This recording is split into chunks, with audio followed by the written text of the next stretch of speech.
Welcome to Mythmakers. Mythmakers is the podcast for fantasy fans and fantasy creatives, brought to you by the Oxford Centre for Fantasy. My name is Julia Golding, and today we are going to complete our journey through the Two Towers on our author's journey. And I promised that I would do a short podcast about the lessons I've learned taking a deep dive into the Two Towers. And it comes down to my top 5 things, because there are so many things that I've learned, and you can hear the detail by following along with the whole series. But I've got 5 things that I wanted to share with you, and to appreciate the craft that Tolkien brought to his great work, which is my absolute favourite novel. So here we go with number 1.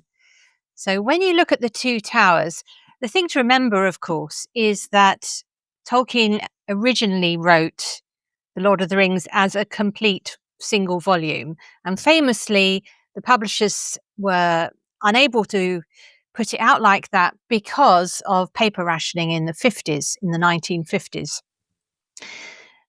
But it does make sense. They were noticing there was already divisions in the story. It's divided into 6 books. Books 1 and 2 are in Fellowship of the Ring.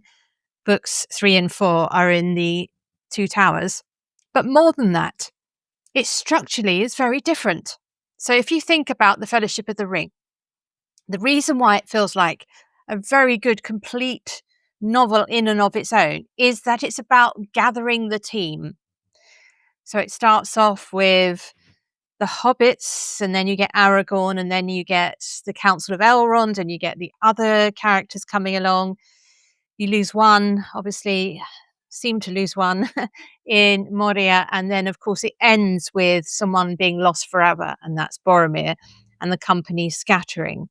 But the actual way it's told, there are flashbacks or stories within stories, but mostly it is pretty linear, and it sticks mainly with Frodo, with some point of view moments from other characters.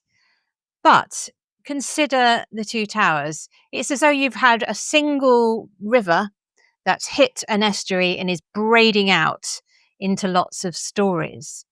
So the first thing that the Two Towers teaches is how to interlace stories. So think about the number of plots that are going.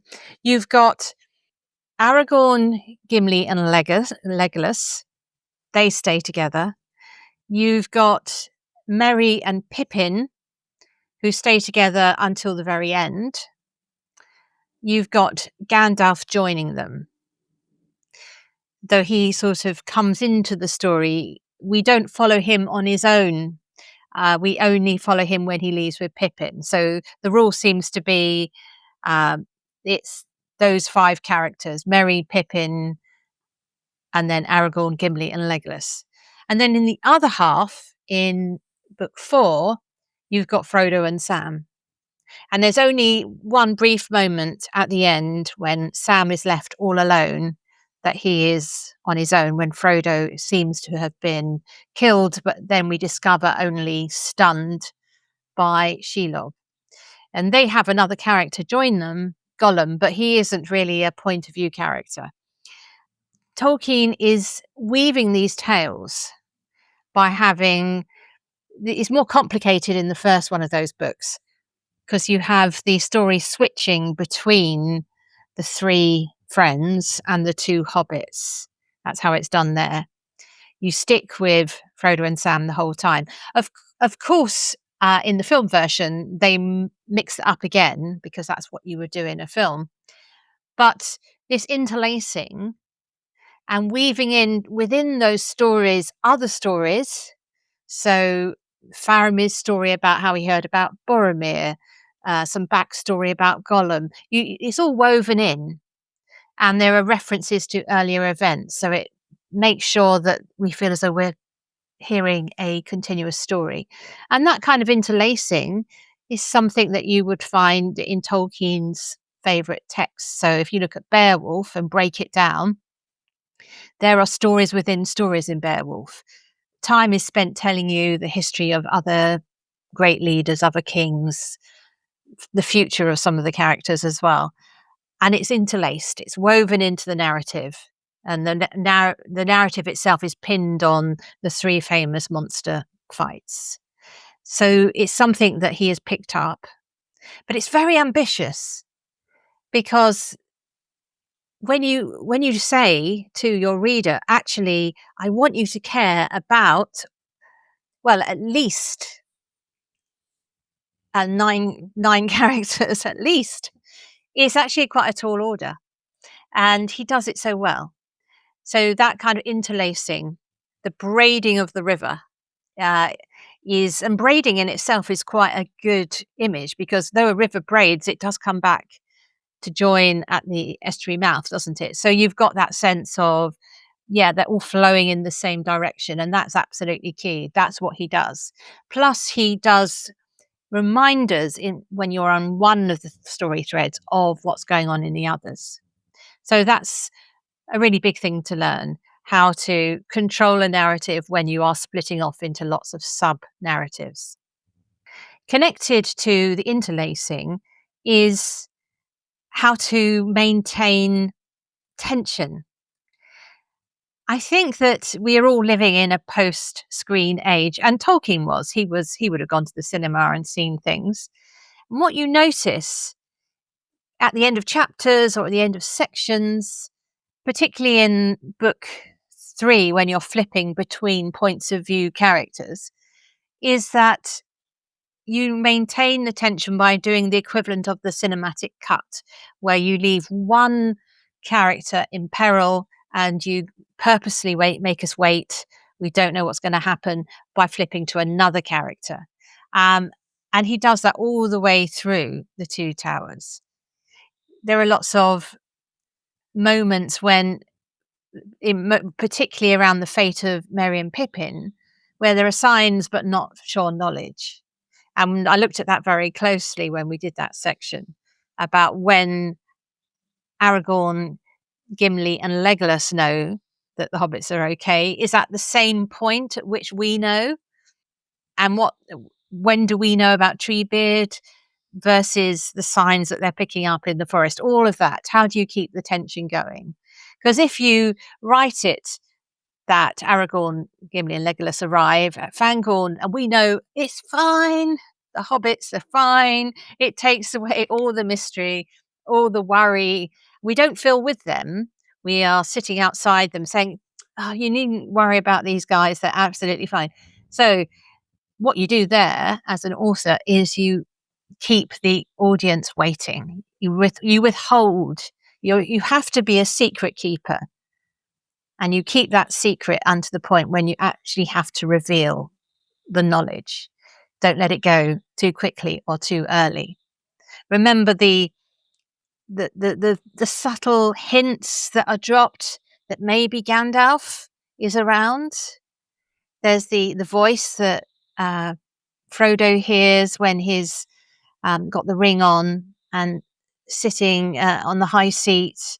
There's a fool, take off the ring. That's very Gandalf, isn't it? So even back then there was a hint, but it was not so explicit that we know. We just sort of feel ready for when the moment comes that Gandalf comes back.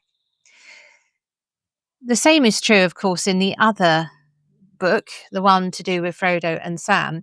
There you've got the tension, the cuts given by things like how is Faramir going to react?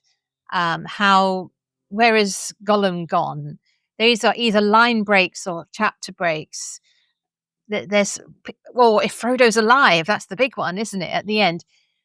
So this is kind of basic storytelling, probably something that already occurred to you, but just watching someone handle that so masterfully underlines that message, really, that you have to keep the suspense running. And it is something which you can look to the medium of film to help you learn how to do it, because film does this all the time in many, many ways to keep you on the edge of your seats. My third point is about landscapes and situations, because the huge character in Lord of the Rings, which we all recognize, perhaps don't think that much about, is the character of Middle-earth itself. And as I was going through the Two Towers, I was reminded of how Tolkien makes use of even the most unappealing in some ways landscapes and makes them feel so real. This came up particularly in the chapters as you leave Faramir and you're heading into Mordor.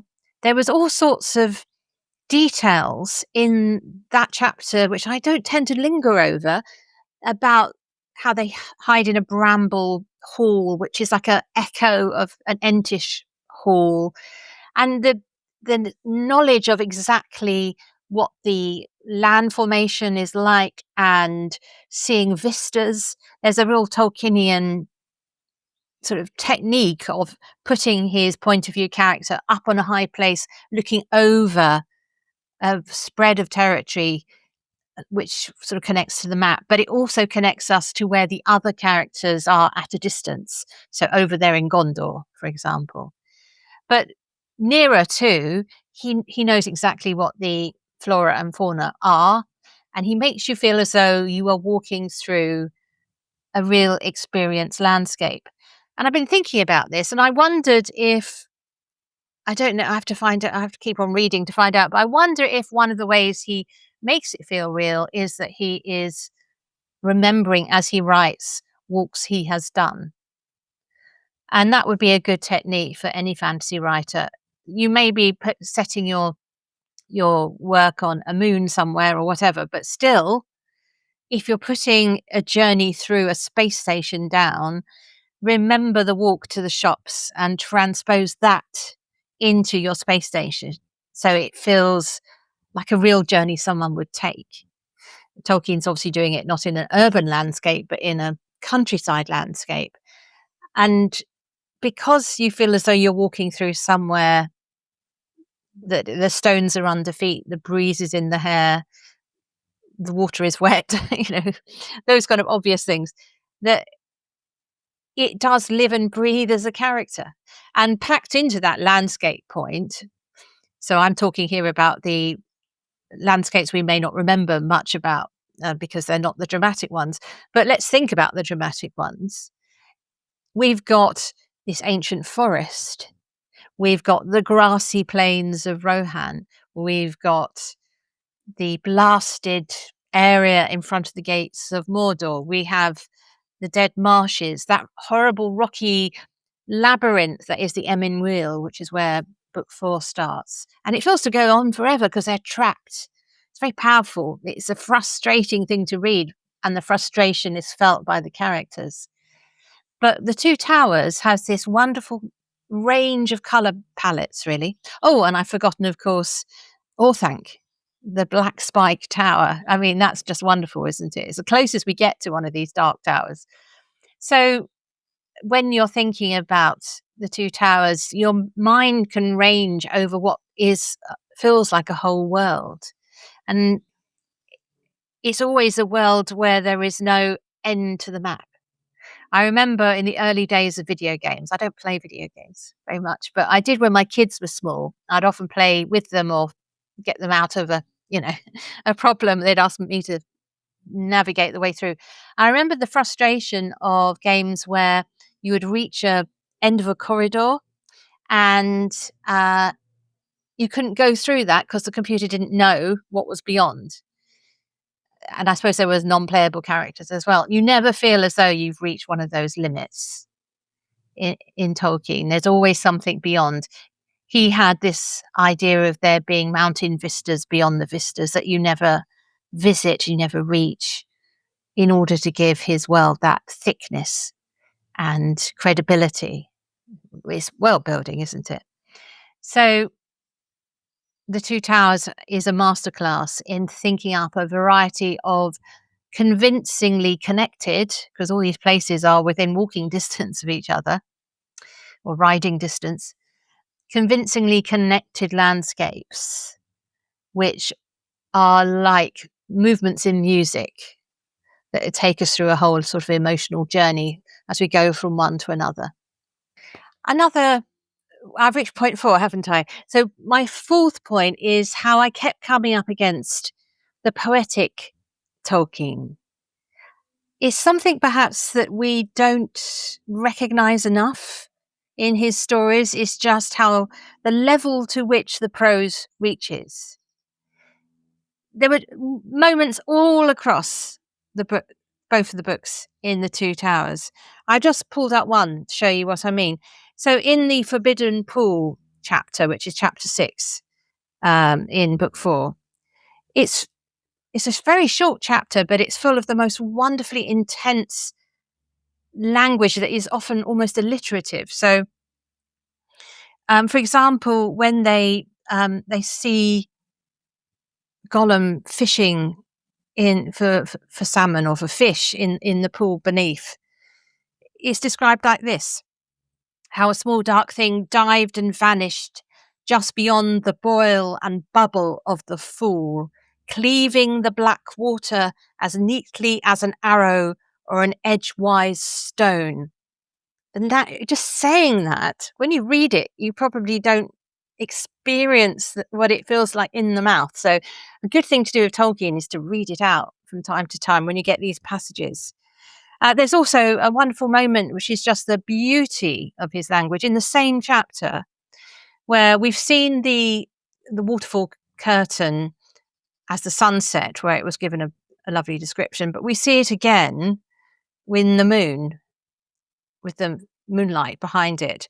And he says it's now a dazzling veil of silk and pearls and silver thread, melting icicles of moonlight. Wow, melting icicles of moonlight is it sounds like it should be in a poem. And there were often sections where I felt as though it was like he was riding a horse that almost got away from him, that you could feel the pulse of poetry thrumming underneath the prose. Absolutely beautiful. Which is why I think Tolkien is an underrated but premier prose writer in 20th century fiction. And certainly what I'm really excited about for when we turn to The Return of the King is looking for these moments again and lifting them off the page just to highlight that wonderful skill. I wonder if partly it's because he is writing in an age when he's writing these things by hand. There's quite a lot of evidence now that handwriting connects you to the words in a way that touch typing doesn't. I touch type. Maybe I'm missing a trick here. And I should be using handwriting because it seems to me the flavor of these passages is something that I could just see him writing it down in his beautiful handwriting, really sort of sounding it out as he wrote. So that's my 4th point. It's the poetry of the language. So what's my last point? I guess this is the most important point, isn't it? So we're talking about a middle volume in 3.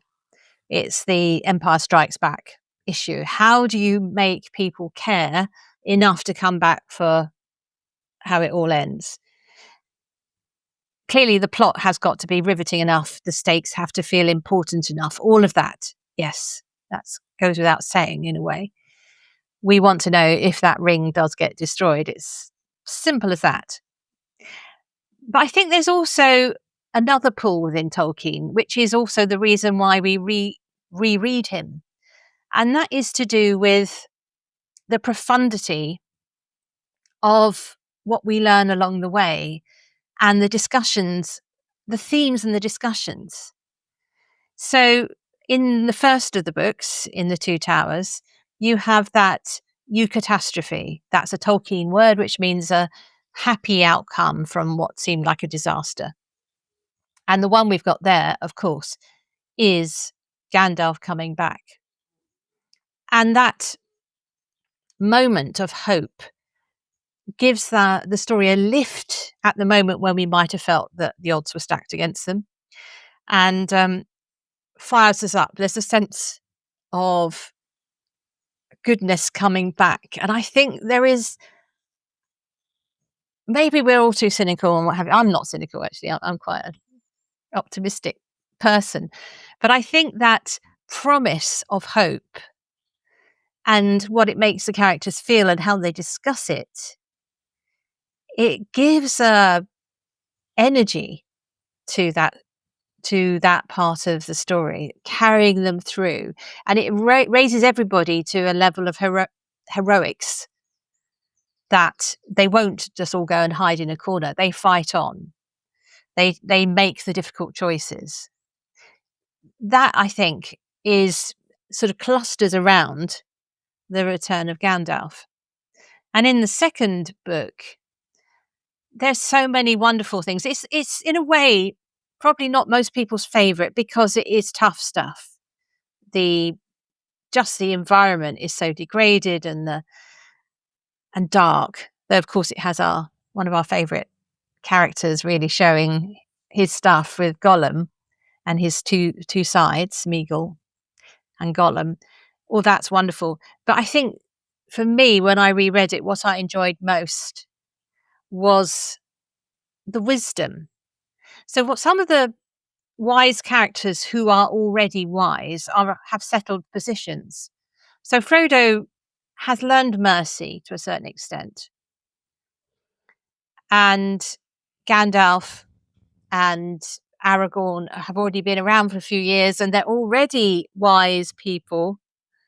But I think the really interesting character in The Two Towers from this point of view is Sam, because he is learning how to be a hero. And he really does come into his own, which is why the last chapter, The Choices of Master Samwise, is about him making heroic decisions. And it's him who has the line about the enemy. I think this is worth reading because it is such an important lesson. It falls on page 269. It was Sam's first view of a battle of men against men, and he did not like it much. He was glad that he could not see the dead face. He wondered what the man's name was and where he came from, and if he was really evil of heart, or what lies or threats had led him on the long march from his home, and if he would not really rather have stayed there in peace. All in a flash of thought, which was quickly driven from his mind. So Sam has this brief moment where he realizes the enemy is just another person who wants to get home. And Sam is us in this journey at many points. And I think here in particular, it's whereas the orcs are othered and, you don't sort of worry about dead orcs because they don't have personalities. They're just like the faceless masses who are assaulting whichever, Minas Tirith or whatever. Here, you've got a man from the south and you've got Sam thinking, well, why is he here? What brought him here? What paths brought him to be my enemy? Which I think is a really interesting thought process, which gives the themes some depth. This is a war novel, after all, and written during a war. And then you've got the discussion with Faramir, which comes shortly afterwards. There's a whole series of life lessons in these books. But the one with Faramir is about the nature of temptation and your word and what is wisdom. And he has a line which is something along the lines of he knows which temptations he should avoid, which he wouldn't have the strength to resist. He's got more wisdom than Boromir. Again, that whole discussion, edgy debate he has with Frodo is wonderful. And then the final one of these things that really matter is the discussion between Frodo and Sam on the stairs. That chapter where they're climbing up the stairs towards Shelob's lair. And they have a really interesting thought which they share between them about whether great tales come to an end and what the heroes of those tales were like. And why, you don't hear about the ones who turned round and went home. It's the ones who stuck it out. And the realization that Sam has there, that they may be on the path to being one of those heroes if they stick with it. And Frodo is saying, well, you're going to be one of the main characters if you do, which, of course, Sam feels embarrassed by because he doesn't see himself like that. He is a true hero because, like Frodo, he is also very humble. But that theme about what makes a hero, which is really what they're discussing, is that the hero isn't the person who stays to swing the sword. It's the hero is the one who persists, who carries on fighting even when it seems hopeless.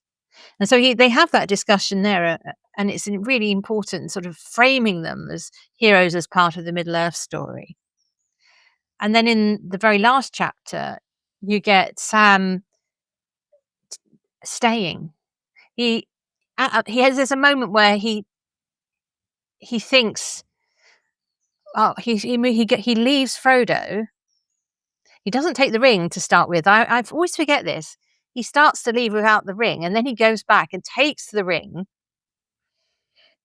because he's got stuff to do. Because he initially leaves to get revenge on Gollum, and then he goes back and thinks, actually, it's more important that I take the ring because that would be worse than anything else if the enemy gets that.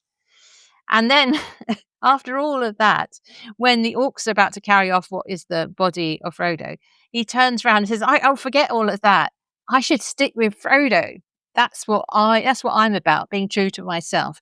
And that decision eventually in the next book, saves Frodo and the mission. So that whole theme about what is a hero, and I suppose the answer in Sam's case is the hero is the person who follows his heart and who is a good person at base, so his decisions are good as a result. That's a really important theme, and that at the core of everything going on in Middle-earth is love, pity, loyalty, courage, bravery, resilience, perseverance, fellowship, friendship. And I want to spend time in that world. So I would feel I was abandoning them if I didn't go on and read the next book. So there is a good reason as a writer for doing that, but also a good reason for us as people to take those messages, or that it's not like he's preaching to us or anything like that. It's wanting to be on that side. Yeah, that's what it's about. We want to be on that side and not on the side of the prideful, the domineering, the ones who ruin. So yeah, that's the message I take away. Put in the way to put in a story something that really matters. So that was my top 5. And there were many other things I learnt, but I'm really looking forward to getting back to The Return of the King and seeing how it all ends. Anyway, so I hope you've enjoyed travelling through the Two Towers with me. Thank you very much for listening.